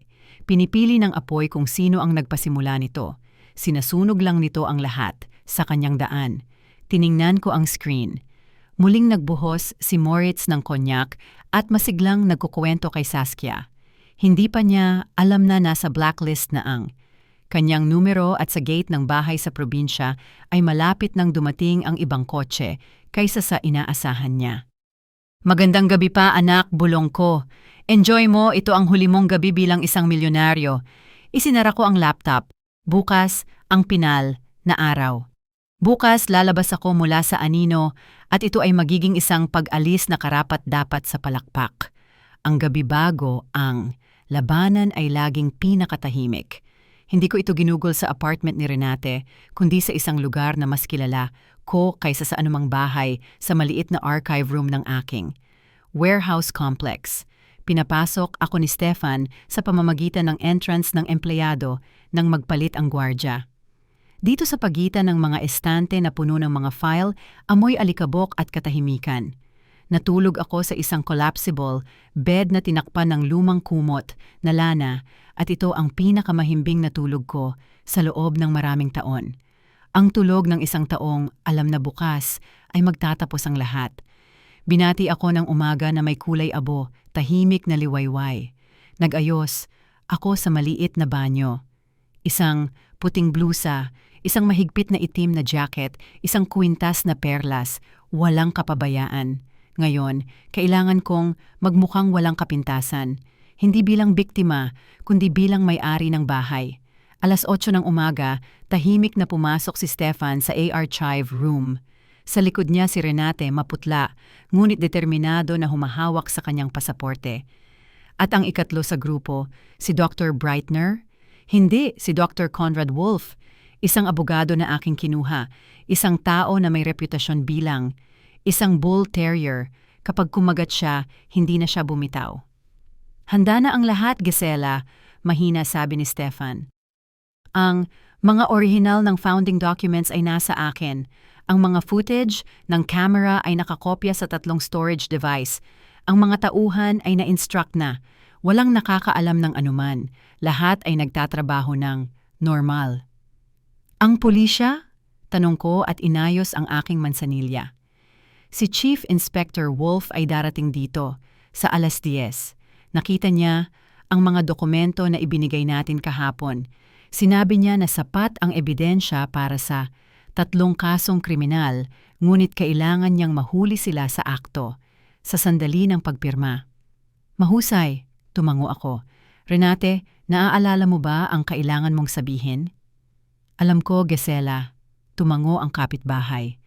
Bawat salita tungkol sa hardin, tungkol sa sabwatan, tungkol sa nursing home, hindi ako matatakot. Handa na kami, ang aking maliit na hukbo, ang mga tao na itinuturing ni Moritz, na simpleng tauhan o hindi man lang pinapansin ay ngayon magkasama na nakatayo handang pabagsakin ang kanyang bahay na gawa sa baraha. 9:30 ng umaga, dumating si Moritz sa pangunahing pasukan. Pinanood ko siya sa monitor ng security. Bumaba siya mula sa isang taxi. Mukhang iniwan niya ang kanyang sasakyan upang hindi mapansin ng mga nagpapautang. Nakasuot siya ng bagong suit at kumikinang na parang bagong pulito na barya. Sa tabi niya, nagmamadali si Saskia na nakasuot din ng magarang damit na may isang folder sa ilalim ng kanyang braso. At syempre, si Margarete Siebert, ang tagapangalaga na may mukha ng isang profesional na berdugo. Pumasok sila sa hall ng may kumpiyansa at tumawa ng malakas. Tinapik ni Moritz sa balikat ang security guard, ngunit tumango lamang ito ng tahimik at iniwas ang tingin. Anong nangyayari sa kanila? Tanong ni Moritz kay Saskia habang dumadaan sila sa sekretarya na biglang abala sa kanyang monitor nang hindi sila binabati. Mukha silang inaantok ngayon, sigurado takot sila sa bagong pamunuan, bulong ni Saskia. Nararamdaman nilang malapit na ang pagbabago. Lumapit si Moritz sa pinto ng aking opisina. Ngayon, itinuturing na niya itong kanya. Inihawak niya ang keycard sa card reader. Tahimik. Kumislap ang isang pulang, ilaw at namatay. Sumimangot si Moritz, muling idinikit. Ang card. Tahimik ulit. Anong nangyayari? Pinulot niya ang handle, nakakandado. Stefan, nasaan ka? Bakit hindi gumagana ang card? Lumabas si Stefan mula sa pasilyo. Walang ekspresyon ang kanyang muka. System error, Ginoong Kaltner, sagot niya ng mahinahon. Kahapon, may thunderstorm. Mukhang may sira ang controller. Titingnan agad ng technician. Pumunta muna kayo. Sa meeting room, bukas doon. Malapit nang dumating, si Brandner. Galit na bumuntong hininga si Moritz. Palagi na lang may mali dito. Sige, dalhan mo ako ng kape. Sa meeting room at dapat malakas. Pumasok sila sa meeting room. Nakita ko kung paano kinakabahan si Moritz. Patuloy niyang chinecheck ang kanyang cellphone, inaayos ang kanyang kurbata. Inilagay ni Saskia ang mga dokumento sa mesa. Nakaupo si Margarete ng walang galaw na parang isang estatwa. Ang kapaligiran sa opisina ay electrified. Nagbubulungan ang mga empleyado sa mga sulok, ngunit tumahimik kapag may isa sa tatlo na tumingin sa koridor. Naramdaman ito ni Moritz. Naramdaman niya na ang hangin ay naging siksik at makapal. Lumingon siya tulad ng isang hayop na naamoy ang usok, ngunit walang nakikitang apoy. Bakit nahuli si Brandner? Tumingin siya sa orasan. 10:00 na? Sigurado, traffic iyan. Pinakalma siya ni Saskia. Huwag kang mabaliw. Ang pera ay halos nasa bulsa na natin. 10:05 ng umaga, dumating ang itim na SUV ni Brandner sa harap ng gusali, ngunit hindi siya nag-iisa. Sa likod niya ay nakaparada ang isang hindi kapansin-pansing kulay abo, na Skoda na may plaka ng gobyerno. Ngumiti ako sa aking refleksyon sa madilim na salamin ng monitor. Oras na, sabi ko. Umalis kami sa archive room, tahimik, nang hindi nakukuha. Ang atensyon, dumaan kami sa pasilyo patungo sa likod na pinto ng meeting room. Ang pinto na ito ay nakatago bilang isang panel ng dingding. Si Stefan at ako lang ang nakakaalam nito. Sa meeting room, kinamayan na ni Brandner si Moritz. Kung gayon binata, simula ng kontratista. Handa na ang mga dokumento. Ang mga orihinal? Siyempre, Ginoo Brandner. Sabik na. Inilatag ni Moritz ang mga papeles. Narito ang Land Register Extract. Narito ang General Power of Attorney. Narito ang desisyon ng Guardianship Court. Lahat ay malinis na parang bagong laba. Kinuha ni Brandner ang mga papeles. Hindi siya nagmamadaling pumirma, maingat siyang nagbasa. At nasaan si Gisela Reinhard mismo? Bigla niyang tanong at inangat ang kanyang mabigat na tingin kay Moritz. Gusto kong siguraduhin na alam niya ang tungkol sa deal. Hindi naman ito maliit na bagay. Mama, nag-atubili si Moritz ng isang segundo. Si Mama ay kasalukuyang nagpapagaling sa isang saradong pasilidad. Walang kontak doon. Pinagbabawalan ito ng mga doktor. Naiintindihan mo naman ang edad, ang mga ugat. Hindi na talaga niya naiintindihan ang nangyayari. Para sa kanyang kapakanan, kami na ang humawak sa pamamahala. Narito si Ginang Siebert. Ang kanyang opisyal na tagapangalaga ay makapagpapatunay niyan. Tumango si Margarete at binuksan ang kanyang bibig upang sabihin ang nakasanayang kasinungalingan. Ngunit sa sandaling iyon, bumukas ang pinto ng meeting room. Hindi ang aking secret door, kundi ang pangunahing pasukan. 2 lalaking nakasibilyan ang pumasok, sa likod nila ay 2 nakauniporme. Nanigas si Moritz na hawak ang ballpen sa kanyang kamay. Nawala ang ngiti sa kanyang mukha na parang isang masamang nakadikit na maskara. Ginoong Brandner, lumapit ang isa sa mga lalaki sa kontratista at ipinakita ang kanyang ID. Chief Inspector Wolf Kripo, ipagpaumanhin ang pagkaabala, ngunit hindi maaaring tapusin ang deal na ito. At bakit hindi? Bulong ni Brandner, bagaman may kislap na ng pagkaunawa sa kanyang mga mata. Matagal na siyang veterano at agad niyang naamoy ang problema. Dahil ang paksa ng transaksyon ay ebidensya sa isang kasong kriminal dahil sa pandaraya sa isang partikular na. Malubhang kaso, mahinahon na sagot ng komisyoner, at saka dahil ang nagbebenta ay walang karapatang magtapon ng ari-arian na ito. Anong kalokohan? Sigaw ni Moritz at tumayo mula sa upuan. Meron akong power of attorney. Meron akong guardianship. Sino kayo? Magrereklamo ako.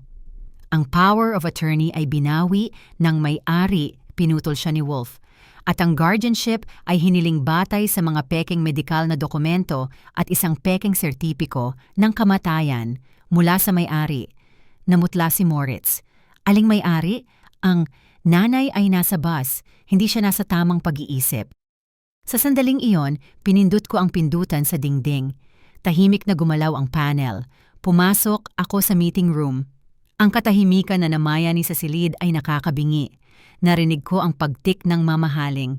Orasan sa pulso ni Brandner, narinig ko kung paano huminto ang paghinga ni Saskia. Tinitigan ako ni Moritz na para bang nakakita siya ng multo. Bumukas at sumara ang kanyang bibig na parang isda na napadpad sa lupa. "Kumusta anak?" sabi ko. Ang boses ko ay kalmado, matatag, yelo. Dumating na ang boss, huling hinto. Lumapit ako sa mesa nang hindi inaalis ang aking mga mata sa aking anak. Umurong siya hanggang sa nakasandal na ang kanyang likod sa dingding. "Mama," bulong niya, "ikaw nandito ka." "Nandito ako, Moritz. Palagi akong nandito. Nakita ko ang bawat hakbang mo, narinig ko ang bawat salita tungkol sa nursing home, tungkol sa sanatorium, tungkol sa kung paano ka humingi ng euro sa iyong ina na gusto mong ilibing ng buhay." Ibinato ko sa mesa ang folder na ibinigay sa akin ni Stefan, ang folder na may kanyang mga utang na may pekeng sertipiko ng kamatayan ko. "Checkmate, Moritz," sabi ko. "Tapos na ang laro." Dahan-dahang inilagay ni Brandner ang ballpen sa mesa. Tiningnan niya si Moritz, pagkatapos ang commissioner at ginawa ang tanging tamang desisyon. "Wala, akong kinalaman dito." Pahayag niya at itinaas ang kanyang mga kamay. "Naloko ako. Handa akong tumistigo bilang saksi." Nagmamadaling tumingin si Moritz sa paligid ng silid. Naghahanap siya ng labasan, ngunit wala. Naroon lamang ang mga taong nakauniporme na humaharang sa mga pinto. Naroon ang ina na hindi na isang ina kundi isang hukom. At naroon ang katuruan na siya mismo ang nilikha, nahulog ang bitag. "Maling-mali ang intindi mo sa lahat ng ito." Pumiyok ang boses ni Moritz sa isang matinis na falsetto. Humakbang siya palayo sa dingding at lumapit sa akin, nakaunat ang mga kamay sa isang kilos na dapat sana ay pagmamakaawa ng ina, ngunit mukhang pagtatangka ng isang nalulunod na humawak sa kanyang buhok. "Mama, makinig ka. Isa itong pagkakamali. Gusto lang namin bigyan ka ng sorpresa, i-optimize ang mga buwis, inalagaan kita." Nakatayo ako ng walang galaw na parang isang bato na binubunggo ng maruming alon. "Sorpresa?" tanong ko at itinaas ang isang kilay. Kaya pala ang sertipiko ng pagkamatay ko ay sorpresa. Ang utang sa mga loan shark sa aking bahay ay pag-aalaga. "Pansamantala lang yan," bulong niya at pawis na pawis. "Mga papel lang yan, isang formalidad. Alam mo naman, hinding-hindi ko mama sabihin mo sa kanila na binigyan mo ako ng pahintulot. Nakalimutan mo lang, pinapabayaan ka na ng iyong alaala." Humarap siya sa komisyoner at itinuro ako. Wala siya sa tamang pag-iisip, hindi niyo naiintindihan. Mayroon siyang demensya sa edad. Nakakalimutan niya ang kanyang ginawa kahapon. Maaari ko itong patunayan. Kukumpirmahin ito ni Ginang Siebert. Ito ang kanyang huling alas, ang desperadong pagtatangka na gamitin ang kasinungalingan na kanilang maingat na inihanda. Gusto niyang ipadeklara akong baliw mismo rito sa harap ng pulisya at mga saksi. Tiningnan ko si Margarete Siebert. Nakaupo ang tagapangalaga ng maputla, nakasandal sa kanyang upuan. Naiintindihan na niya, natalo ang laro at tumahimik sa pag-asang hindi siya mapansin. "Demensya, sabi mo?" Ngumiti ako. Bueno, tingnan natin ang aking memorya. Kinuha ko ang aking lumang dictaphone mula sa aking handbag at pinindot ang play. Sa katahimikan ng meeting room, umalingaw-ngaw ang kanyang boses, malinaw, tiyak, puno ng cynicism. Ang matanda ay lubos na nabaliw, gusto ng pera. Gusto niya ng euro, dapat siyang matulog sa istasyon ng tren tulad ng isang pulubi. Malapit na siyang maging masaya sa Girudias. At pagkatapos ay ang boses ni Saskia. Malupit ka, Moritz. Gusto ko yan. At muli si Moritz. Hindi ako malupit. Ako ay praktikal. Tapos na ang kanyang oras. Ngayon ang aming oras. Namumula ang mukha ni Moritz. Sumimangot si Brandner sa pagkasuklam na parang biglang umamoy ng imburnal sa silid. May isinulat si Commissioner Wolf sa kanyang notepad. Iyan ay isang edit. Sigaw ni Moritz. Iyan ay AI. Ngayon kayang-kaya ng pekehin ang anumang boses. At ito rin ay AI? Inilagay ko ang isang printout ng email correspondence sa mesa. Mga sulat mula sa iyong personal na email account, Kai. Notaryo Breitner na humihingi na i-backdate ang mga dokumento at sa kalakip ay mga scan ng aking pasaporte na iyong ninakaw habang ako ay natutulog. Tumahimik si Moritz, naunawaan niya na wala na siyang magagawa. Ang hangin sa paligid niya ay naging manipis. Tumingin siya kay Saskia at humingi ng suporta. At doon nangyari. Ang hinihintay ko, nagsimulang magkagatan ang mga daga. Si Saskia, na tahimik lang na nakaupo, ay biglang tumalon. Puno ng masamang luha ang kanyang magagandang mata. Siya ang lahat, sigaw niya at itinuro ang kanyang asawa gamit ang kanyang maayos na kuko. Sinabi ko sa kanya, huwag niyang gawin iyan. Pinakiusapan ko siyang tumigil. Pinilit niya ako. Sinabi niya, kung hindi ako tutulong, palalayasin niya ako. Natakot ako sa kanya. Siya ay isang tirano. Binugbog niya ako. Nanlaki ang mga mata ni Moritz. Anong kalokohan ang sinasabi mo dyan, putang ina? Sigaw niya. Iyon ang ideya mo. Ikaw ang nagrereklamo tungkol sa fur coat. Ikaw ang nakahanap kay Ginang Siebert. Ikaw ang nag-imbento ng plano ng sanatorium. Sinungaling, sigaw ni Saskia. Ginoong komisyoner, ako ay biktima. Sasabihin ko, ang lahat. Gusto ko ng immunity agreement. Pinlano niya ang lahat. Kinamumuhian niya ang kanyang ina.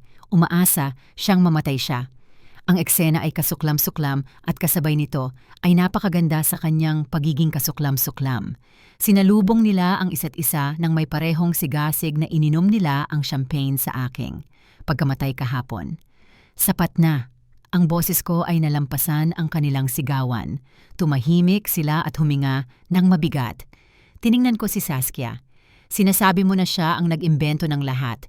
Kung gayon, sino ang nag-email? Sa Notaryo Breitner gamit ang account na Kitsen92? Sino ang nagpadala sa kanya ng mga draft para sa mga pekeng selyo? Sino ang naghanap sa internet kung paano magdulot ng atake sa puso sa isang matandang tao nang walang bakas? Namutla si Saskia, kaya't ang kanyang make-up ay mukhang maskara.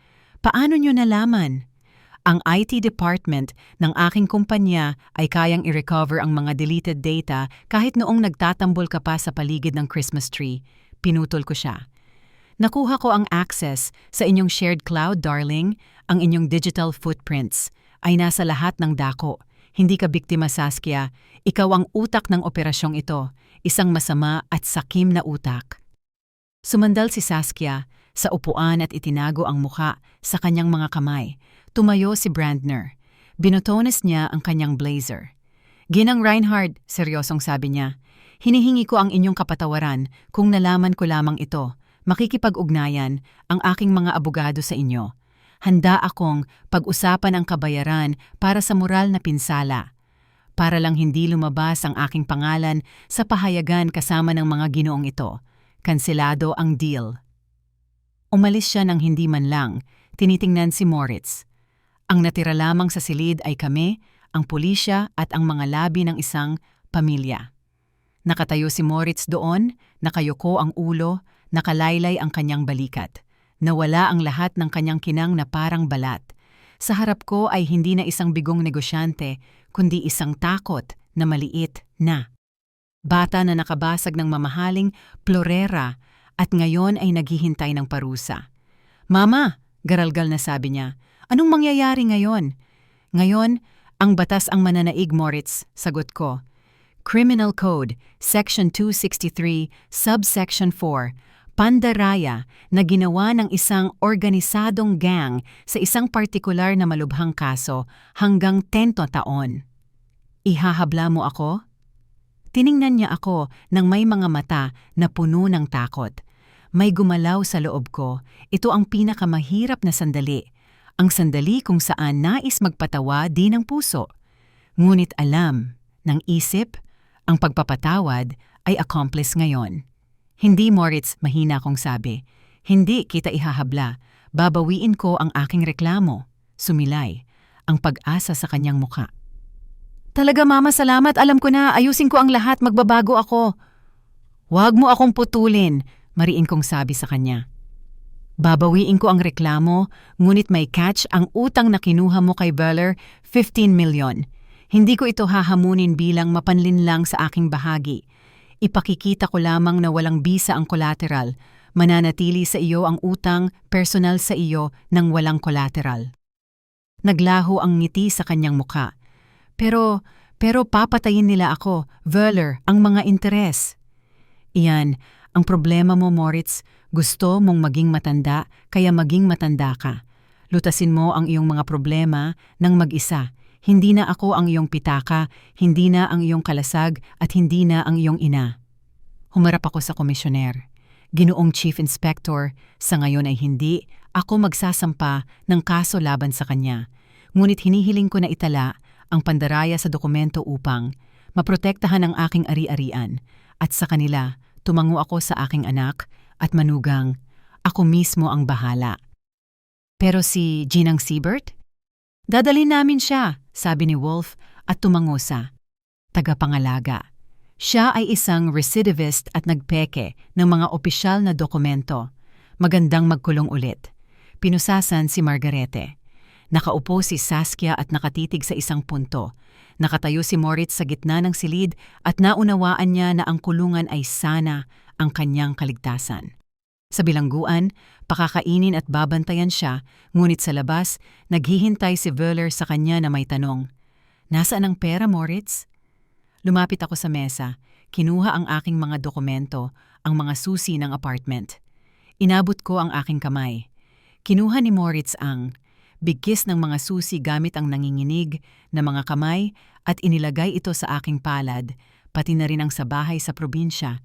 Ang ikalawang bigkis ay inilagay sa tabi. "Paalam, Moritz," sabi ko. "Sana makahanap ka ng paraan para mabuhay. Mayroon ka pa bang mga bato? Atay?" Sabi nila, "Malaki ang halaga ng mga iyon ngayon. Pragmatiko ka naman." Tinalikuran ko siya at lumabas. Tuwid ang aking likod, matatag ang aking hakbang. Hindi ako umiyak. Nagawa ko ang dapat kong gawin. Pinutol ko ang gangrena upang iligtas ang natitirang bahagi ng katawan. Ang pinto ay sumara ng may mahinang, kalampag sa aking likuran at sa pasilyo lamang ako naglakas loob na huminga ng malalim. Malinis ang hangin, wala nang amoy ng kasinungalingan. Hindi ko na sinundan ang kapalaran ni Moritz. Ang alam ko lang, buhay pa siya. Sabi nila, kumuha siya ng trabaho bilang katuwang sa isang construction site sa hilagang bahagi ng bansa at sinusubukan pa rin kumita ng pera para mabayaran ang interes ni Böhler. Ilang beses niya akong tinawagan mula sa hindi kilalang mga numero, ngunit hindi ko sinagot. Ang numero ko ngayon ay para lamang sa mga nagdadala. Ng kapayapaan sa aking buhay, hindi kaguluhan. Maayos ang takbo ng mga bodega. Nakatanggap si Stefan ng promotion at ngayon ay ganap ng pinamamahalaan ng operasyon. Pumupunta ako doon minsan sa isang linggo upang suriin ang mga ulat at uminom ng kape kasama niya. Umalis si Renate kahapon. Binilhan ko siya ng biyahe sa Bad Kissingen sa pinakamagaling na sanatorium para sa puso. Sa pagkakataong ito, isang tunay na biyahe na may mga paggamot, paliligo at buong pensyon. Nang iabot ko sa kanya ang sobre, gusto niyang tumanggi at umiyak, ngunit sinabi, "Ko, hindi ito regalo, Renate. Ito ang mga dibidendo ng isang kasosyo."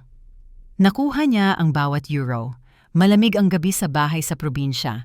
Amoy mamasamasang pine needles at usok. Sinusunog ng mga kapitbahay ang mga tuyong dahon. Nakaupo ako sa veranda, nakabalot sa isang mainit na kumot na lana. Sa tabi ng mesa, umuusok ang isang tasa ng tsaa na may thyme. Katahimikan. Noon, natatakot ako sa katahimikang ito. Akala ko, nangangahulugan ito ng kalungkutan. Ngayon alam ko na, ito ang tunog ng kalayaan. Walang sino mang nagsisinungaling sa akin. Walang sino mang tumitingin sa akin bilang isang naglalakad na. Pita ka. Walang sino mang naghihintay sa aking kamatayan. Ako ang may-ari ng aking lupain, ng aking oras, ng aking buhay. Inabot ko ang aking kamay sa ibabaw ng fireplace. Nandoon ang isang 4 na beses na nakatiklop na piraso ng papel. Iyon mismo ang printout ng stupid dream trip na ibinigay sa akin ng aking anak sa pasilyo, ang romantikong kalsada, luho, lahat kasama na. Unti-unti at may kasiyahan kong pinunit ang papel. Una sa gitna, pagkatapos ay muli at muli pa. Ginawa kong maliliit na confetti, anji kasinungalingan. Inihagis ko ang mga pinunit sa apoy ng fireplace. Ang apoy ay matakaw na dinilaan ang papel. Isang maliwanag na apoy ang sumiklab, sandali. Nagtagal ito sa hangin at pagkatapos ay bumagsak, nagiging abo. Uminom ako ng tsaa. Mainit ito, matapang at kamangha-manghang masarap. Magpahinga ka ng mabuti, Gisela, sabi ko sa sarili ko. At sa unang pagkakataon sa loob ng maraming taon, talagang nagpapahinga ako. M.